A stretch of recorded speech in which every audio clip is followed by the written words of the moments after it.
وكان شيخنا عبد العزيز باز رحمه الله قد كتب وهاتف في أمره لما رأى حذف كلمة قل من القرآن، يعني قل هو الله أحد، أمر بحذفها من الإذاعات ومن المقررات، والرجل شكك في السنة النبوية واستهزأ بالحج، فالرجل له كلام كفري واضح جدا ولا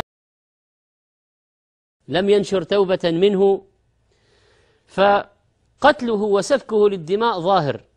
ولذلك نقول كيف يترحم على مثل هذا؟